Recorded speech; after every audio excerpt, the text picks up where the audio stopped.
Mu Uganda ng'abantu abeeteefuteefu okwewaayo okumanya bayimiridde ku nsonga y'akawuka ka mukenenya kugenda mu maaso. Okwekebeza akawuka ka siriimu kukyali wansi nnyo era ng'abakyala bali mu kutyabagako okufuna akawuka ka siriimu okukira abasajja.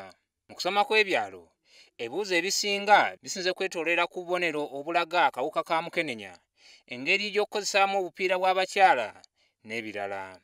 Okusobola okututuusiza kondomu zino ez'abakyala wansi ku maduuka kubanga ez'abaami ze basinga okutunda era abakyala bw'obeera nga wandyagadde okweyambayambako ofune kondomu kiyinza okutwalira ebbanga. There is some lubricant on it.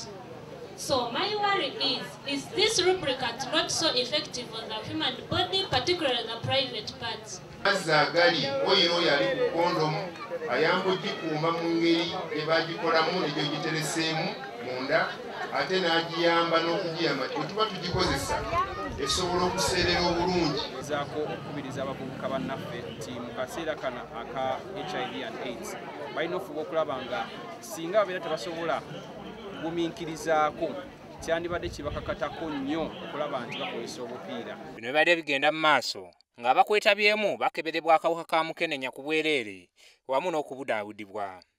Okusinziira ku Uganda Cares, ebitundu nga bino amalwaliro tegali kumpi n'abantu era nga kino kiteeka obulamu bw'abantu bangi mu katyabaga.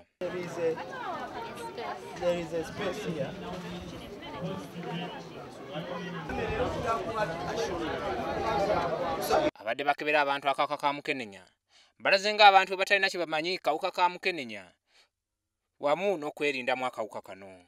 Kye twakoze twafunye abakyala abakola mu kitundu ky'ekyebando era be twakozeseza kubanga bo bamanyi abakyala abo kangezi abakyala abeetunda babamanyi bulungi nnyo era twagezezzaako okukozesa abakyala abakola mu kitundu. Dr. Penny Naitunga ngono yakulira ekibiina kya Africa AIDS Care Foundation agamba nti nga bayita mu nkuŋŋaana nga zino ez'ebyalo kyangu nnyo okuzuula abantu abalina akawuka ka siriimu okusinga enkola endala naddala mu bifo gye bakolera emirimu gyabwe.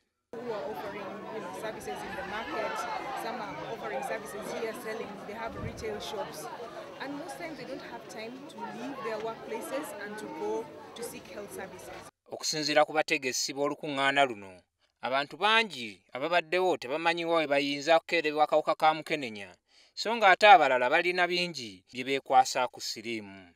Okunoonyereza kulaga nti abantu bitundu 2 ku buli 100 abeetunda tebamanyi we bayimiridde ku nsonga za siriimu. Wano kye tuzzeewo tugezezaako n'okubalaga engeri gye bayinza okumanyamu